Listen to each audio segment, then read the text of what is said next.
Does God guide us and bless others using obstacles and difficulties in our life that we would truly rather not deal with? This is His Light, Your Path with Pastor Rod Holler. Today's devotional is titled Overcoming Obstacles. Colossians chapter 4, verse 18. The salutation by the hand of me, Paul. Remember my bonds. Grace be with you. Amen. These are the closing words of the book of Colossians. All believers are called to service to God. Whatever obstacles we encounter, they're part of life. Rather than complain, let us remember that by God's grace we will prevail.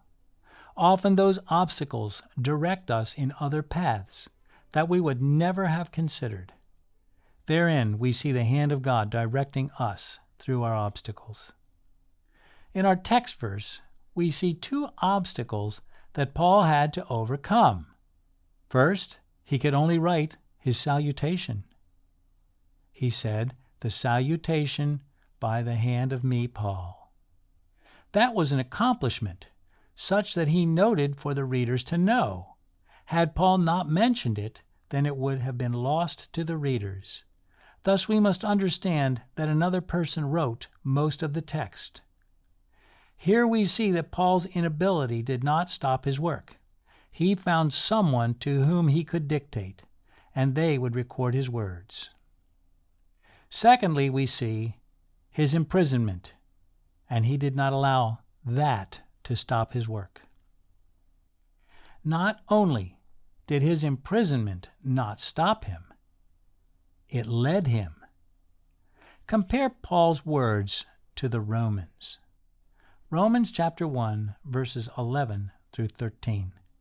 For I long to see you, that I may impart unto you some spiritual gift, to the end ye may be established. That is, that I may be comforted together with you by the mutual faith both of you and me. Now I would not have you ignorant, brethren, that oftentimes I purposed to come unto you, but was let hitherto, that I might have some fruit among you, even as among other Gentiles. Paul diligently sought to come to these believers, and for a godly reason. He desired spiritual fruit during his time with them, but was let hitherto. Paul was not able to make the journey. We're not told what prevented him from going to the Romans. We just know that he was hindered. But imagine if Paul did go to the Romans. He would not have written the letter to the Romans. We would not have those precious words. Therefore, Paul was hindered by God for his purposes. Surely many other efforts of men throughout the years were thwarted by God to fulfill his perfect will. When our efforts are frustrated, we must not allow them to anger us.